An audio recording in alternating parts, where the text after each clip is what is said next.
So welcome to the AFT Construction Podcast today, and we are super excited to bring on Anthony Winston III. So welcome, Anthony. Thank you for having me. Yeah, we're really fortunate to bring on Anthony today, and he has a lot of insight and experience that we wanted to share with all of you. So we'll kick this off, Anthony. So, as a young entrepreneur starting your own company, what is the one thing you wish you had known when starting your company?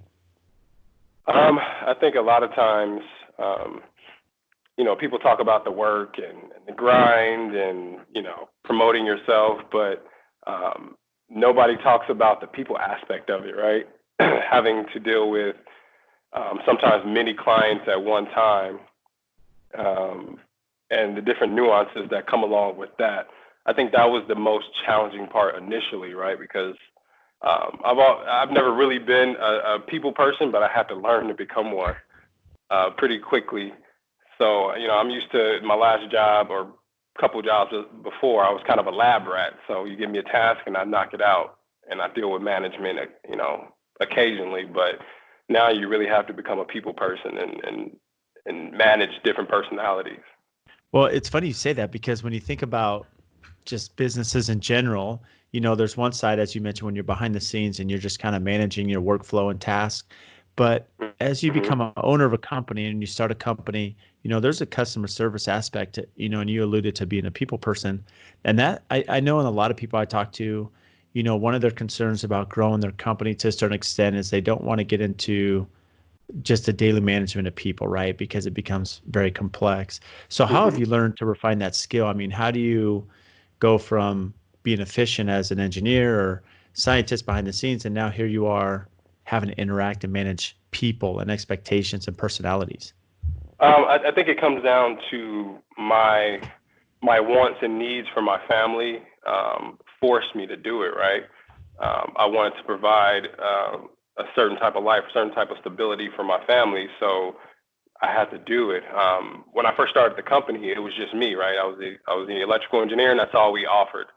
And people kept asking, hey, do you do mechanical and plumbing? And eventually I said yes, and I found the right resources. So I started hiring people, and that's a whole beast in itself. I think I wrote a blog about this. You have to remember that these are actually people, right? They go through breakups. They have school, they have family, they have other things. So you have to make sure that you kind of keep their needs first and foremost, because you want to make sure that they're happy. And on the flip side, handling clients, not every client is alike. Some are very easygoing, some are very demanding. So I learned very early on that you need to check your emotions at the door, because it really doesn't help the situation. It's a good point there. What's funny is we talk about the employee side. I mean, what have you found to be successful in hiring? As you've grown over the years, that interview process, how do you make sure that the interviewee is good for the culture and the fit and shares your mentality as a business owner? Yeah, each one of my hires, we have 3 full-time employees. Excuse me, my allergies are crazy right now. It's been a bit different. My first hire, Nick, my junior electrical engineer, he came to me. He's a Purple Heart. He's a vet, and he said, "Hey, do you have any internships?" And I said, "Well, not really, but if you learn Revit, right, then we can talk." 2 weeks later, he came back and said, "Hey, I spent this amount of time learning it." I gave him a test, and it worked out. So I hired him right then and there, and I said, "Once you graduate from college, I'll give you a full-time job." So that was somewhat of an easier process. And then my second hire was a mechanical engineer, and it just didn't work out, right? And I think the issue with that is that I didn't spend enough time up front to get to know this person, right? When you hire somebody, you're entering into a new relationship, so you can't just jump in without properly vetting. And when I say vetting, I don't mean doing background checks. I mean actually sitting down with them, having lunch with them, understand what their future career goals are, like get an intimate portrait of who they are. And then my office manager, who I hired, I took those lessons learned, and she's amazing, right? All the clients love her. And so I think you have to take a holistic approach to hiring, not just looking at a resume and say, okay, you check all the boxes. That's really great advice. It's funny, we're kind of going through this process right now. We're looking at hiring a new coordinator. And, You touched on some points that I think are really important to understand is that as a business owner, when you're looking at hiring, there's qualifications are one part. I mean, that's important. Anything we do to make sure they're qualified and they're going to be able to handle their scope of work. But what I've realized is there's a couple things behind the scenes. One is we need to have, in the past, we've had it where we just kick them off a pier and, they need to figure it out, right? They're going to have to sink or swim. And, Yeah. and so we've tried to work on some systems and protocol and, to really give them a runway to be successful as they come in and integrate. But even more important than all that, because I believe that most of this can be taught. I think there's a culture, personality, relationship, and I think relationship's the key word that you use that I want to touch upon, because what I found is that any company, if you're tight, if you have that company culture and you have that close relationship with all your team, you can be successful, right? And that's the challenge is that if you don't have that culture, if you don't have that fit, that personality as you're vetting them and understanding kind of what drives them, what their personality is, it's really hard to integrate them into the team to be successful from a, performance side. Yeah, and I think and sometimes that can be even tough because Chris Rock has a comedy special where he talks about when you're dating somebody, they don't show you the crust, right? They just show you the internal part of the bread. And so sometimes people can hide the crust very well until they're actually in your organization, which can be problematic. So it really is a crapshoot. You just have to do your best at it. Yeah, it is tough. It's tough. And fortunately, I found that, before it'd be myself primarily handling the interviews. And now I've learned, okay, now as we've grown, I have, my senior project manager and then my controller, she's involved. And so having that difference of opinion outside of my own where they can say, hey, this is a good fit for our culture and company. We found that to be very successful, as we've grown. And I'm sure, as you're growing and you're at 4 now? Is that what you mentioned, Anthony? We got 3 full-time employees and then you have myself. Yeah. Yeah. So you're getting there too. That's awesome. It's great to see your growth over the years. So going back to the client side, how do you deal with a difficult client? If someone's, very unrealistic, maybe boisterous in some ways, how have you found the best method to deal with that tough client? Well, in the very beginning stages, I'll tell you a quick story. My first daughter was born. No, it was actually my second. And a client called me and was like, hey, I really, really need you. This is when I was by myself and didn't have any employees. And I'm like, man, my wife just gave birth. We're literally in the hospital. And he's like, I really, really need you. We'll pay you whatever. And I'm like, all right, I'll only work at nights when they're sleeping. So I'm literally in the hospital with my wife and my daughter next to me in the bed sleep. And I cranked this project out. And a couple months later, we're like, where's the payment? And they come up with some kind of story, which I later found out was a lie. But he's like, we're not going to pay you. And I totally lost it. I started snapping. I started yelling simply because of the principle of I did this, while my daughter was being born. And I walked out the room. My wife was looking like, whoa. And at that moment, I knew I was wrong for doing that. No matter what they did, I was wrong for coming out of pocket like that. And that was a lesson learned. So when it comes to difficult clients, I think you can mitigate that up front by having proper contracts, which we did. And sometimes that doesn't always work out. But proper contracts and set expectations up front very early on what you need and that you can't move forward without X, Y, and Z. And I love that you said that. It's funny. I've found the same thing. You mentioned earlier in our conversation, you talked about being calm, right? As you're communicating and that's really important because I'm sure like all of us, I'd love to have this perfect picture where everything looks great on social media, but the reality is behind the scenes, in fact, last week I had a customer yell at me, right? And it's not fun. My wife was sitting there like, wow, you have customers speak to you that way. And unfortunately it's tough and it's really hard not to escalate that and to be calm and professional, when someone's not living up to their end of the bargain, let's say. Yeah. But what you alluded to, I think, is the most important thing for anyone to understand that's listening is that, creating proper expectations, whether it be payment terms, and payment timeline, whether it be contractual information, scope of work, responsibilities, all these things, as we communicate that and lay out that expectation and then have the contract to back it up, it really can eliminate a lot of the confusion or misconceptions or misunderstandings that happen between client, contractor, engineer. Yeah. And I can count on one hand. I've had clients who straight up said, I didn't read the contract. Yeah. And I'm like, come on. At a bare minimum, I think that's one of the misconceptions I came in, is that everybody was on this pedestal in terms of professionalism, and that's totally not the case. Oh my gosh, it's so true. It is funny that does happen with clients or subcontractors that haven't read the contract. And again, I think most of us are fair, in our intent there. But it does give, some descriptions. That's why I love providing a scope of work, because even though we could be in agreement, say someone such as you and I, Anthony, as we're discussing terms or a project, but at the end of the day, there could be a misunderstanding. So putting it in writing definitely helps clarify things to make sure that there's no misunderstanding, right? Absolutely. And our process is we'll provide you with a proposal up front, and we work through all the specifics of something you need change, and then that gets converted to a contract. So you have 2 or 3 times to see everything, and that's intentional. Which is super smart. So, as this evolves, and I'm sure over the years, your experience, you start to learn, mistakes you made, and you're like, okay, I'm not gonna let that happen again. So what are some of the challenges that you face as a small business owner? Um, the challenge that I've gotten over is learning how to delegate tasks. When you first start a company, it's your baby. You want to make sure that you take care of everything. And I remember saying, I can do everything. I'll do the bookkeeping, I'll do the hiring, I'll do the client interactions, but you drive yourself crazy doing that. So you have to hire, going back to hiring, you have to hire the right people that you trust, that you can trust to take care of tasks. And you have to wholeheartedly give them a task and let them run with it and not micromanage. That is the most difficult part of it. The work side of things, that I don't want to say it's easy, but it kind of is, right?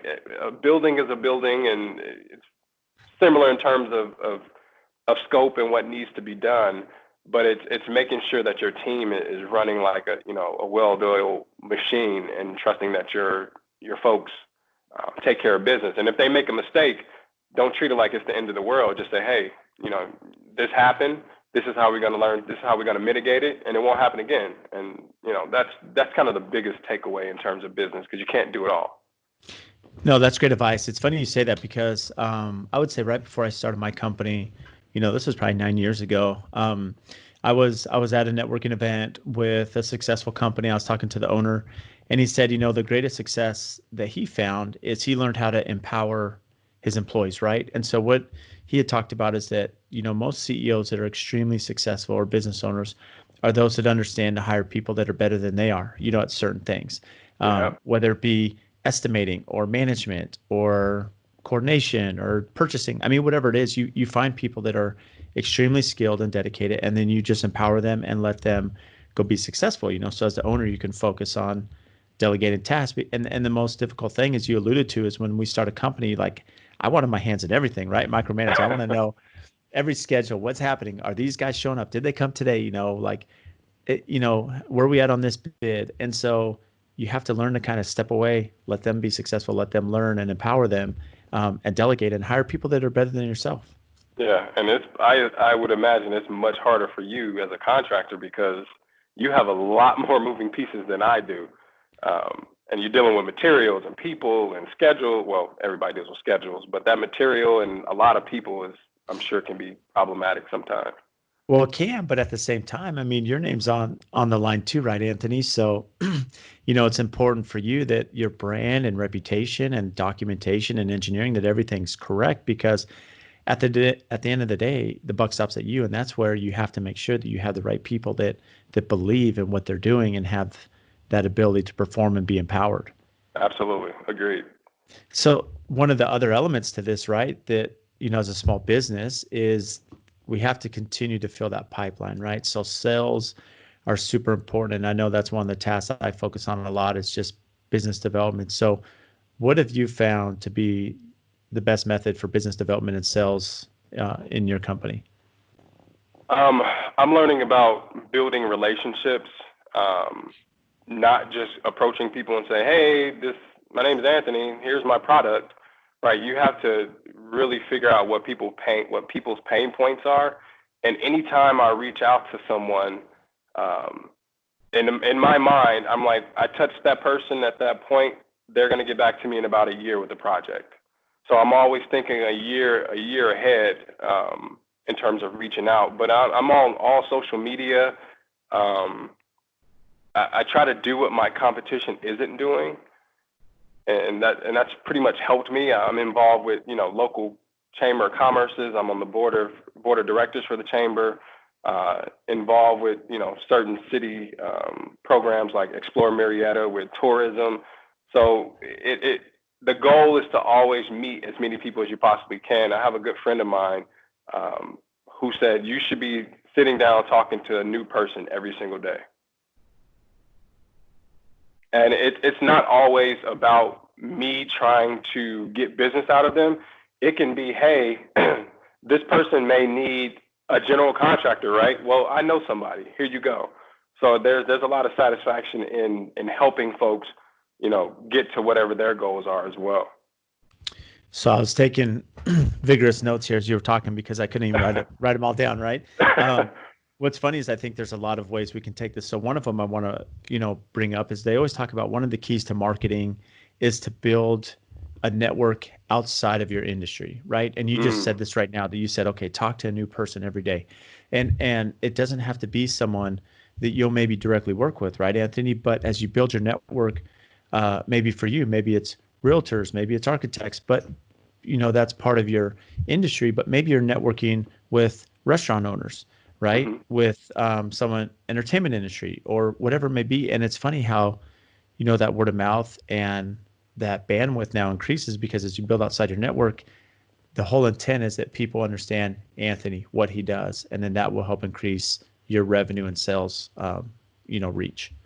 Exactly.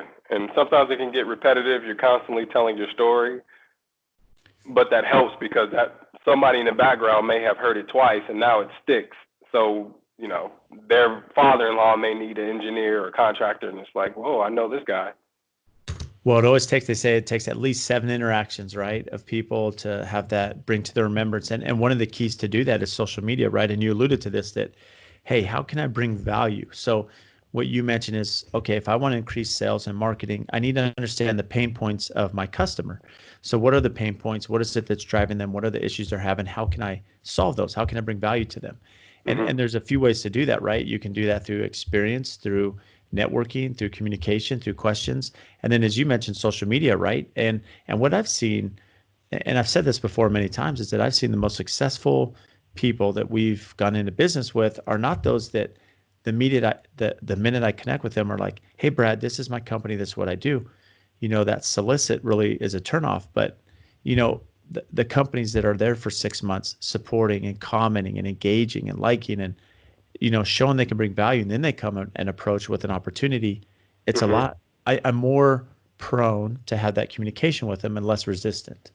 Yeah, absolutely. Because it was one of the worst processes that I have gone through is buying a car. Right. Yeah. It's exhausting. It's like, just be there to answer my questions. Don't keep trying to upsell me because it's a huge turnoff. Right. And so as a salesman, if you think about a car salesman, and we can all think of buying cars, how exhausting that is, but the really good ones are the ones that understand what is it you need, what is your goal, whether it be a monthly payment, whether it be a purchase price, whether it be terms, and what are the features, as they can diagnose what it is that your pain points are, and then find a solution to that instead of try to upsell you or put you in a program that's beneficial to them, that's where you're going to be more enticed as the consumer. Yeah. I don't think they understand the long game, right? So if they give somebody a great experience, they're going to tell somebody else, right? So it's residual, right? Mm-hmm. And it's not this deal, it's the next one, right? It's like, and that's what people need to understand, that, as you bring value, or lost leaders, as you will, it's a common term, that can catapult into other opportunities. And it's funny that, you also talked about, the pain points and what is it to solve that. And I had a guest on a few episodes ago, Luann Niger, and she's known as she does window coverings, and these amazing designs for her customer base, and she had a client that had found her and brought her in, and the story was that she said, well, Luann, I hear that you're really expensive, and I hear but I hear that you do a great job and you show up when you say you are, you communicate well, your product's amazing, it lasts, the installers show up in a company van and they're dressed perfectly and labeled and everything else. And her comment was, well, which of those would you be willing to give up, right? And the customer's like, well, none of them. Okay, so the price is worth it, right? And so it's really just educating our clients to help them understand what are the values we bring and how can we portray that, because there are pain points for me. I see my customers are like, I hate how my job site's dirty all the time and people don't appreciate and take care of my investment. And so, okay, let's keep our job sites clean. It's a simple thing that now it's solving a pain point in my customer. Absolutely. When you said that, it made me think of that triangle. I saw it early on in my career. I think I was working at Raytheon. It's like cost, schedule, and doing the job right, or something like that. And you can't have it all right. You can't have a low cost and then have somebody who does a great job and stay on task. And it's always two of the three that's or one of the three that's going to suffer. Always. And cost always seems to be the same. And we know that it's a sensitive point for everyone. All my customers, no matter what price range they're building or investing, it doesn't matter. There's still that painful price point. And so it's helping understand that balance about, okay, what are we willing to give up or sacrifice to get where we need to be? And then understanding how to communicate that properly. Yeah. So let me ask you this, Anthony. I mean, okay, so you were yourself, and we know how that goes. You're a one-man band, you're a small company, you're trying to do accounting and sales, and then do the technical stuff, and manage the schedules and be out in the field. So, as you're growing your company, when did you find that it was most important to bring on someone else to help alleviate that? That came about just from the sheer workload. With my first employee, Nick, he was very instrumental in helping me. I don't want to say do some of the mundane tasks, but as he's learning, I'm giving him tasks that I could be focusing on business development, right? Because it's all about that per hour rate. My time is better spent trying to acquire more business. But I know the owner of Wilson Creek winery out here, and he invited me to this business group, and he said, "Hey, do you have an admin?" And I said, "No." He's like, "So you're answering your phones?" I said, "Yeah." He said, "Well, do you realize that your time could be better spent bringing in more money, right?" So at that moment, I'm like, you know what? You're right, because as I'm doing design work, if I get a phone call, you've now just distracted me from that design. So I have to spend a few minutes to jump back into it. So like, Christina, she's awesome. She not only answers the phone, she does a ton of other stuff, but that's just been a weight off of my shoulders. Which is so important. So it's really important to identify, because a lot of people ask, well, when's the right time to hire? And it really depends on your company dynamic and your setup, and profitability and revenue is a part of that, right? Because you have to pay someone. But to your point, what I realized is I feel that it took too long for me to bring a few others on, because had I brought them on sooner, then we could have escalated that growth quicker. And you alluded to this, because as you bring in people that now start taking care of the day-to-day, if you will, you can start bringing in sales, which now increases the projects and revenue. And so you can actually grow exponentially, and it really increases your capacity as a company. Yeah, absolutely. And in the very beginning, I was all about cost savings as much as I could, but then you really have to break down the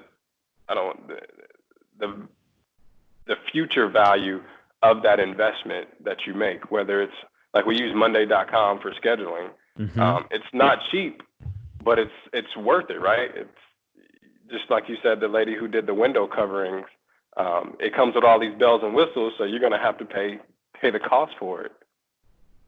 Yeah, it's so important. And the thing is, as you mentioned, there's a cost maybe in an employee or software, but there's an investment too. As we look at our employees or our team as assets in lieu of expenses, right? Then it changes our mentality and allows us to have a different focus of the company. I like that. I'm going to have to use that. I know companies are assets, not or employees are assets, not expenses, right? Yeah. So let me ask you this. As you work in a lot of team environments, and you're part of a team, as you're working in this field that we're in of construction and engineering. So what have you seen as you work as a consultant, to make teams successful? The most fun projects and the easiest projects to get done is it starts from the top, meaning the architect-client relationship. Because once that is solidified, you have a quality architect with quality backgrounds, then it funnels down, right? So the architect may tell you to go get an engineer or whoever's engineer on your team, and then you funnel that down. So communication between the architect to the contractor to the engineer is so critical. And then once you have a solid, before it gets to us as the engineers, and once you have a solid approved background, it's full steam ahead and we can just do our job. The problems come when you have a lot of changes from the client to the architect, because whatever reason, they can't make up their mind, aesthetics, whatever the case may be. But then that trickles down and then it causes us to do more work. And then you start seeing change orders, and nobody likes change orders. So no, they don't. It can kind of become problematic. But once you have a solid architect who knows what they're doing, has a lot of experience, it makes these projects go by so much quicker and smoother. So, before I get into my next question, so primarily is most of your work through the architect, or do you ever work with the client direct? It's a mixed bag. Our client base, the architects, just regular folk, building owners, general contractors, subs hire us quite a bit, developers. So it's kind of all over the place. So because you're working all over, you're dealing with a lot of different scenarios, right? So every project's gonna have a different scenario, different relationship, and different communication patterns. So let's just talk about your comment about, okay, the successful team is when the client has good understanding from the architect. So as that relationship's maybe going south or becoming difficult with changes,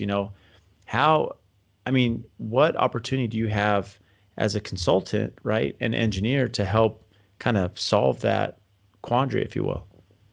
There's quite a few times where I'm kind of in the background while my team is kind of interacting, and I've almost learned it's that game of double dutch, right? You kind of hopping back and forth, and then you jump in and say, hey, let's have a meeting, let's get all parties involved, and we can hash this out. That way, because sometimes the client doesn't know that they're the pain point, or the architect doesn't know that they're the pain point, and you professionally tell them that they are, so that you can move forward, and get things going. Because I can't expect you as a contractor to know the ins and out of what I do. So it's a big education piece to that as well. No, I love that you said that. It's funny because it is true that most times, whether the client or architect or builder or whoever it is, they don't realize they're the pain point and the issue. And as you get this team together, and what I found is what you spoke to, is that in the projects that really struggle at pre-construction or really getting to where they need to be, there's typically a lot of meetings that aren't with everyone, right? You may have the architect just meet with the client, and then a couple of days later, the designer will meet with the client, and then the engineer's involved. And so what ends up happening is there's changes in communication and ideas. But if you get everyone on the same page and bring them together and say, hey, because your strategy, Anthony, is you could come in and say, okay, I'm doing the MP&E, right? The mechanical, plumbing, electrical. So you guys aren't, architect client, you're not thinking about, okay, how are we going to ventilate this space? How are we going to get electrical here? And let's solve this and find a solution that's going to solve all this and still take everything at hand, so we don't have cost overruns and challenges, when it comes to actual construction.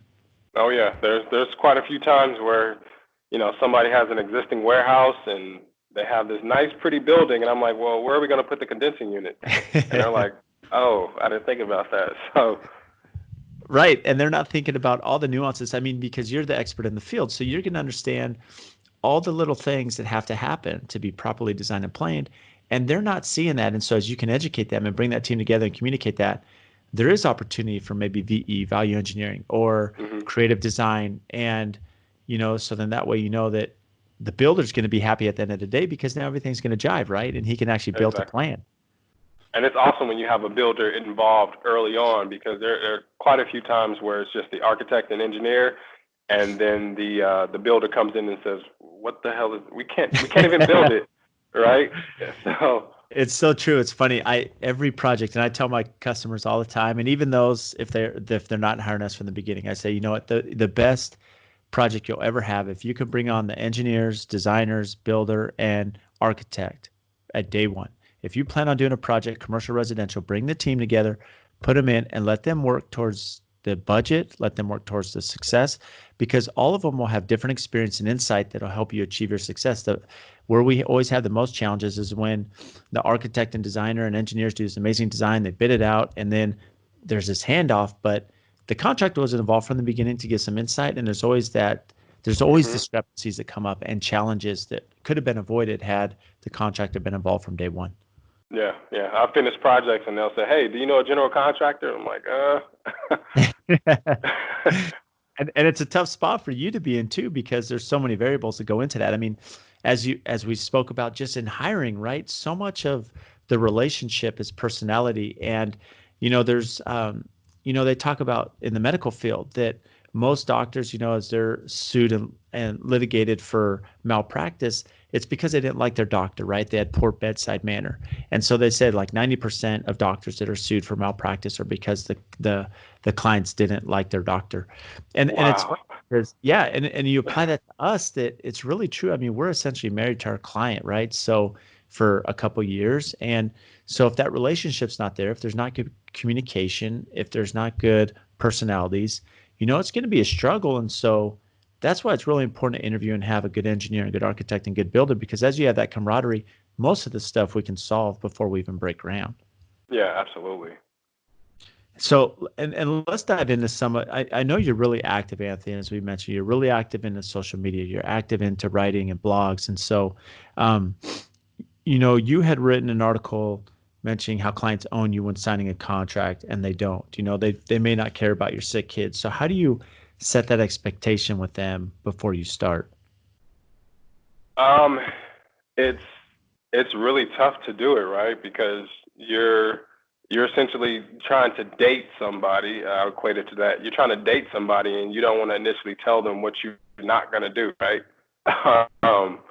And so I don't really have a firm answer for it, other than if you're a consultant, you own your own company, you have to stand your ground and understand that you may potentially lose that client, and you have to be okay with that. So you have to put what's most important on the table. So recently, actually it was yesterday, a client wanted us to do a site visit on Friday, and this is office. They were talking to my office manager. And she's like, "No, we're not doing site visits right now because of the COVID-19. And he said, "You're just using the COVID as an excuse not to go to the site." And it's like, well, no, I'm not I had a conversation with him and said, "I'm not putting my team at risk. I'm personally high risk. My daughter's high risk. So I'm not doing it." I even once had a wildfire that was getting pretty close to our house, and the client was almost berating me because I wasn't doing the work. I'm like, "We're packing up right now." So you just have to be upfront and honest with the client, and just hope that they understand. I know that's not really a good direct answer, but that's kind of how it has to be. No, it is. And really it goes back to what you're alluding to. I mean, the key success is setting that expectation up front, right? If your client's going to hire you, Anthony, and they understand, okay, you're a family person and you also have, other commitments, and, as you set those expectations in your contract and as your communication, it's going to help solve some of this. And one thing I've seen too, in addition to that, is what we started doing is I've told my team, hey, if you're getting emails, after 6, 7 p.m., you don't need to respond. You don't need to respond over the weekend, and to help, because my team they'll get involved. And then sometimes it could be a late email from a client that's a little discouraging, on an issue, and it kind of defeats them, right, as they're spending time with their family, and everyone needs that time away. So what I found is going back to your expectation. Okay, I'll sit down with the client and say, hey, look, my team's super dedicated, right? 6 a.m. to 6 p.m. They're here, whether they're in the office or not, they're going to be on their phone.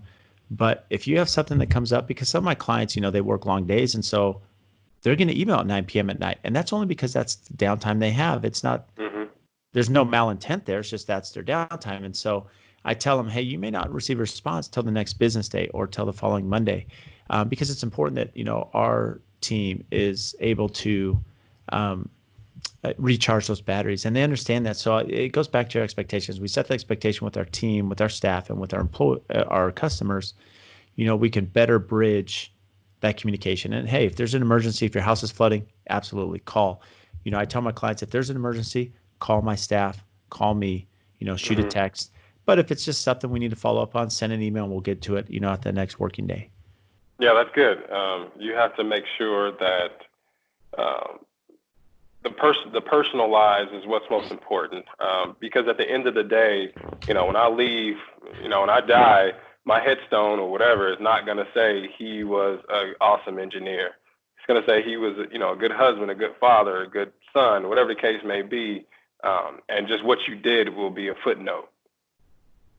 Couldn't agree more with that. And really that's your legacy, right? And the legacy for your people. And you want to create an environment too where it's not so stress related for your staff, that they also have an ability to get away and take vacation and shut their phone off.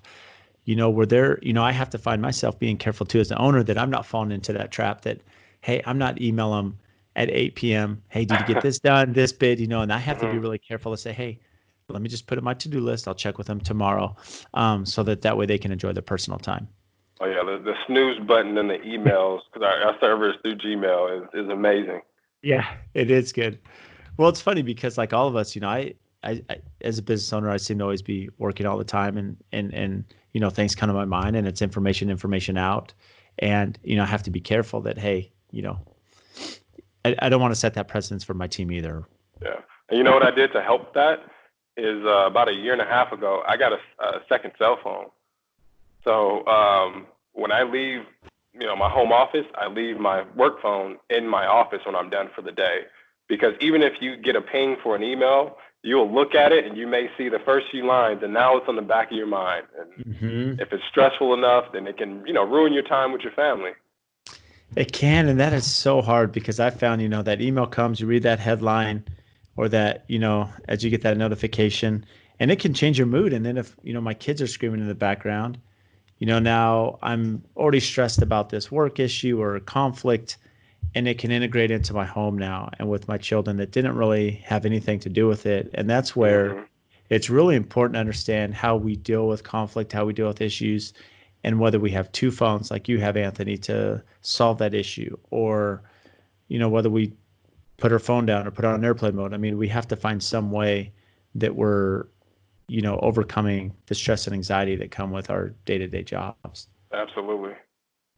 So let me ask you this then. So as an engineer, what's something that you deal with in your world that most of us would be unaware of? I think now it's the most difficult task for us is plan check. Because especially here in California, code changes can be pretty dramatic. And what happens is, for example, Title 24 is a big deal out here, right? It's all about power conservation and efficiency. And what will happen is a client will give us a project to do, we'll finish it, and they're like, what are all these daylight sensors? Why do you have occupancy sensors everywhere? I didn't budget for this. And now, they're upset. So something that the state has implemented that I've had to implement can potentially make or break somebody's project. And that can be heartbreaking, right? I deal with a lot of small business mom and pop shops, and this is how they want to feed their family, and something that I've done has negatively impacted that, and that doesn't feel too good.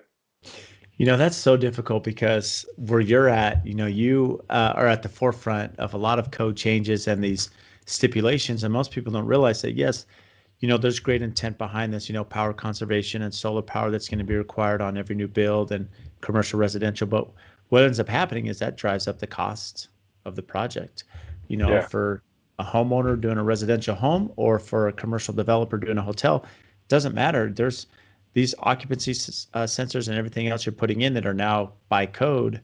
You're responsible to not only be educated on it, because if you're designing it now and the project's going to start next year, you have to make sure that everything's in place for that so that they pass inspections. But it's also conveying to them, hey, this is going to drive the cost of the project. Yeah. And that specific example I gave was somebody who came from Ohio.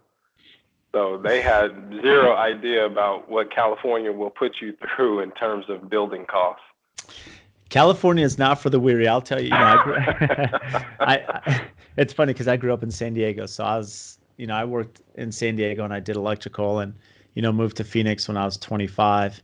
But I understand the regulation there, right? It's a lot different than Arizona, and it's funny because I had a guest on early in my podcast, and he was an owner of many hotels, a lot of Marriott's and other brands, and he had talked about that. Most of the time he had built through Arizona and Colorado and Utah and New Mexico, and he's doing his first one in Palm Springs, and he mentioned the construction cost alone is double of Arizona, and the reason being is because of all these nuances. He's constructing right now in 2020, so he's dealing with a lot of these new codes that aren't the same as what you'd see in Ohio.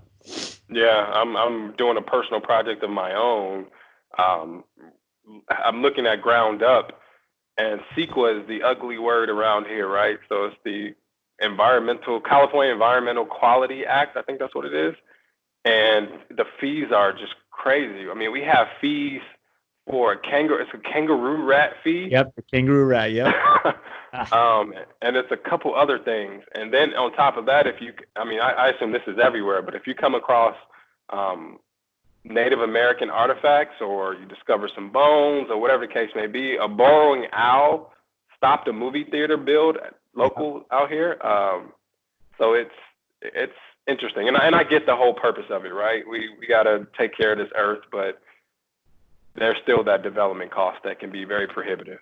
Absolutely. So let me ask you this: with the complexity of, I don't want to say politics, but the complexity of codes and regulation and other things that we have to comply with, and that education, understand, how are you doing your QC checks, your quality control, to make sure that your designs are correct, right? That they're going to actually be buildable, but also that they're going to meet code and regulation.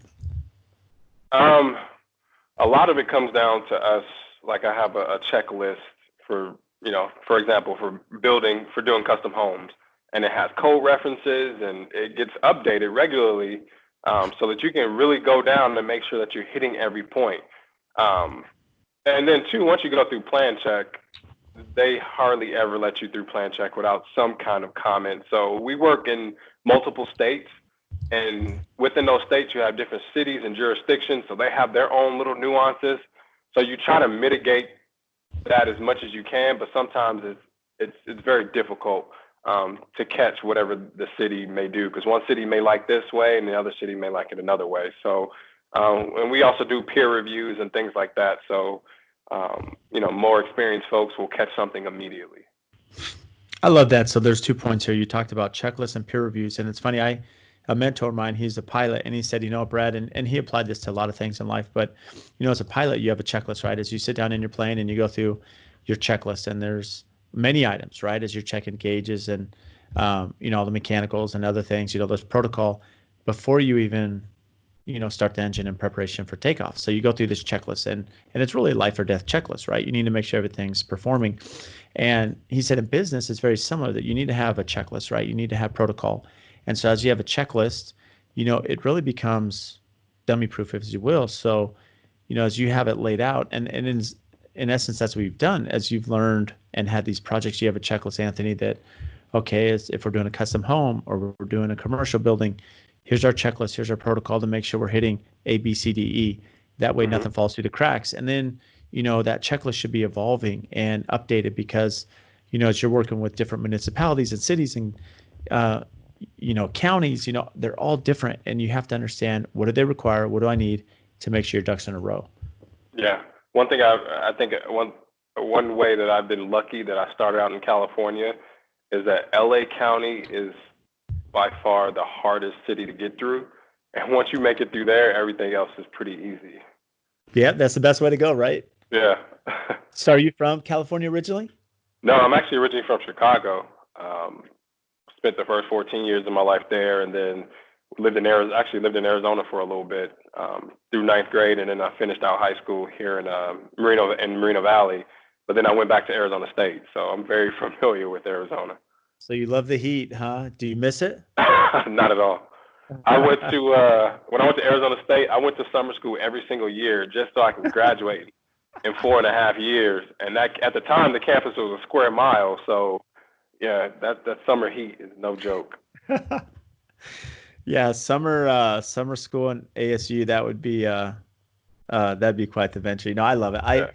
Yeah. I'm in construction here, and everyone asks, I grew up in San Diego, so it's a very moderate climate, and then here I am dealing with these summers. You get climatized, but it's not that acclimation isn't for everyone for sure. Yeah. I blame my uncle in the '70s. He played in the NBA and played for the Suns, so a lot of his brothers and sisters followed him to Arizona. So that's the family just migrated. No wonder. So that's the ties to Arizona then. Yeah. Hey, it is better weather than Chicago, though. Yeah. I can't. You can't beat it. I mean, I live in Marietta, which is an hour from San Diego, so it's not as bad. And this is probably San Diego has the most perfect weather I've seen ever. Yeah, it's great weather. A little cloudy sometimes, but getting back on track here, Anthony, it's fun to hear your story. So, where did that passion come from engineering? I mean, how did you even get into the field you're in? It just started out as a kid, just being naturally curious and breaking stuff, and my mom, getting upset with me about it. But when I initially in high school, I was like, I want to be a network administrator just because it sounded cool. But then when I went to a minority bridge program at Arizona State the summer before I started, and I found out what they did, and I said, no, that's not for me. So I really looked to see which engineering discipline makes the most money. And at the time, it was electrical. So I chose that.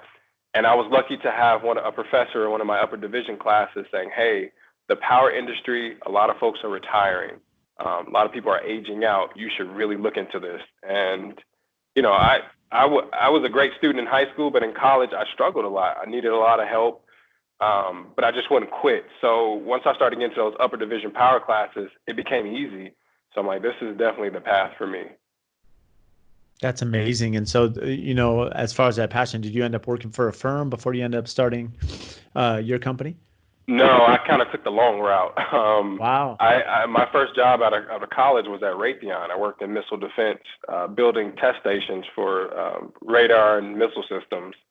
I originally wanted to work for a utility, but they weren't paying for relocation because I needed to move to Boston. And after about 2-3 years, I kind of got tired of being out in Boston and wanted to move back to California. So I worked for General Atomics, which did some Navy work, and worked there for 5 years, got my engineering license, and realized you can't use your construction license at a firm like that. So I took a pay cut and worked for Helix Electric out of San Diego. And yeah, everybody does. And then my first project was the LA Federal Courthouse in downtown LA. So I was commuting a few hours a day, and I was in the field bugging the electricians, understanding it, right? Because I hadn't really been in construction.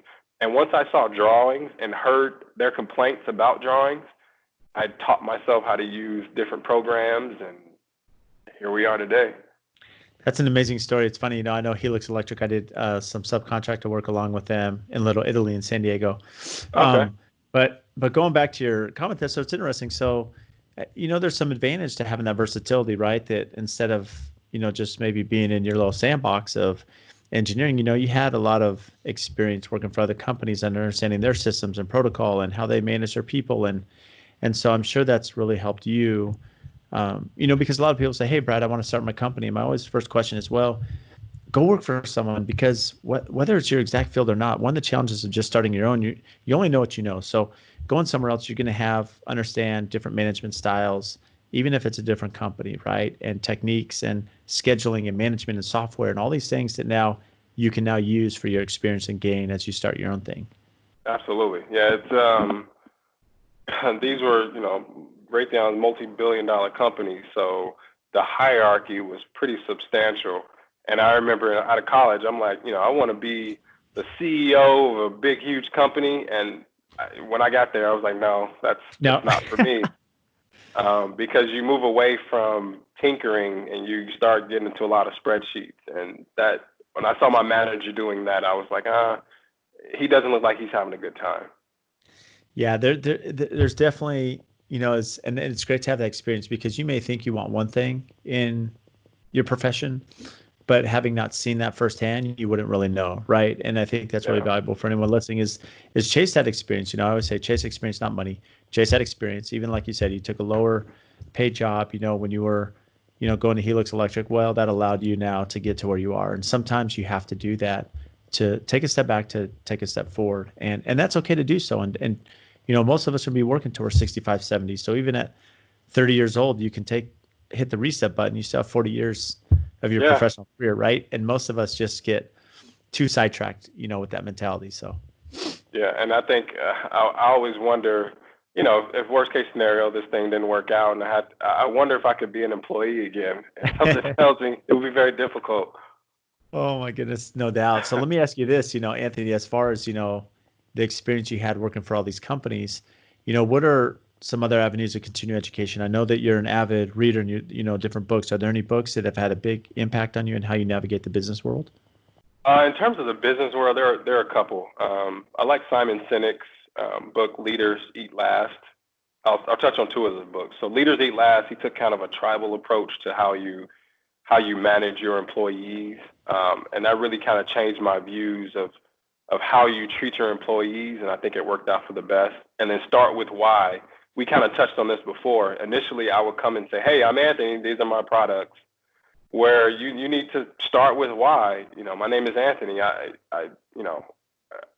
Starting my own company 5 years ago allowed me to spend more time with my family. If you'd like to discuss, some of your pain points, let me know. And they talk about how Apple, if you ever watch an Apple commercial, they never talk about price, ever. Mm-hmm. It's always about some type of emotional experience. Mm-hmm. And then the third book is actually by Kevin Hart, his kind of life story. It's called I Can't Make This Up. It's a hilarious book, by the way. But in there, he talks about his hustle where he was, touring early on, and he'd be passing out flyers in the malls, putting them on cars, things like that. And that kind of struck me, is that somebody who kind of reached that height at that point is out passing out flyers. So, you're never above it all. I will go to Home Depot at 6 a.m. and hand my card out to contractors, right? Because early in the morning is when they're actually at Home Depot or Lowe's or whatever the case may be. So I'll never get to a point where I'm too dirty or something is too dirty for me to jump in, figuratively and literally. I love that advice. The reality is, that grind. I think most people don't realize to be successful as a small business, it's a grind. I mean, and it's a continual grind, and it's important. You got to always be kicking those tires, right? And that's what you're doing, right? Finding different avenues to bring value, share your message, and build that pipeline. And Yeah. you can't cease. You have to continue to do that, because the reality is, technology change, information changes, environments change. Look at we're dealing now with coronavirus, and so we have to learn to evolve and move and kind of navigate through all these things. Yeah. So go ahead, Anthony. I was gonna say this whole coronavirus thing is just scary, because nobody really knows what's gonna happen and what the new world is gonna look like.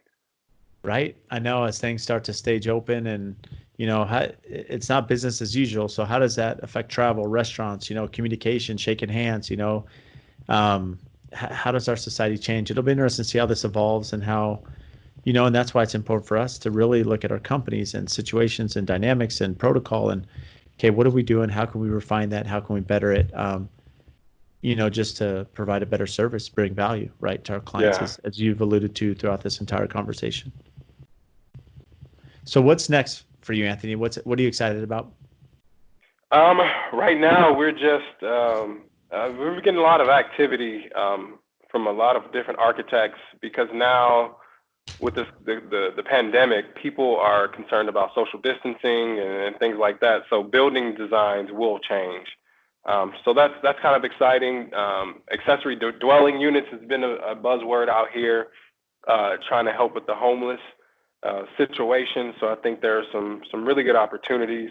I just put out on social media that we're offering free services to a small business owner who maybe are in the middle of their design process, and then this COVID thing hits. So now their dream is on hold. So we're offering that.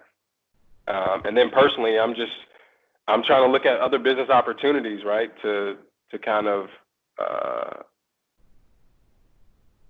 spread out, I guess, where income comes from, because this COVID thing has just been a huge gut punch to a lot of folks. And we can't necessarily rely on public services to be there at all times. So instead of just waiting and seeing, I'm just trying to, forge my own path and see what I can do. Well, I'll say this, it's funny, as you said all this, you left some great points, as we're closing this out, that, one of my favorite quotes is generosity precedes prosperity, right? So you talk about that even now in this tough time, you're giving back. That's super important to be charitable. Number two, diversify, right? Learn how to diversify, our company, our methods, our investments, our strategies, whatever it may be, so that we're not all into one. We don't have all our eggs in one basket. And then, of course, also, what you're looking forward to is, okay, how do we evolve? How do we, there's going to be different projects from accessory dwelling units, and, how do we, how can we be up in front to be considered for these projects by evolving our company? And so, great advice. Diversify, evolution, and of course, the charity aspect. So, I mean, just such sound advices, from you, Anthony. I mean, at the end of the day, my goal is to do well enough where I don't have to work, where I can focus my attentions to service. That's my ultimate goal. Well, that's a great goal. So I love that, Anthony. And thanks again for spending so much time. So where can our listeners find you? I'm all over social media. My website is just very simple, winstoneng.com. If you search Winston Engineering on Instagram, Facebook, Twitter, LinkedIn, I post very heavily on LinkedIn. You can just search my name on LinkedIn, Anthony Winston III. But yeah, I try to keep it fresh and sometimes entertaining and sometimes serious, but I just try to mix it up. So. Well, I really appreciate you spending time, and I know we connected on LinkedIn, and really appreciate all you're doing, Anthony, and for making time today. So thank you. No problem. And shout out to you for all your pretty pictures from your projects, man. You guys do great work. Thanks. Thank you. It's been fun. I'm very fortunate to have an amazing team. I will say I have a great team and great people, and believe in what we're doing. So it makes it a lot of fun. Yeah, absolutely. All right. I'm going to stop recording here. So this should record.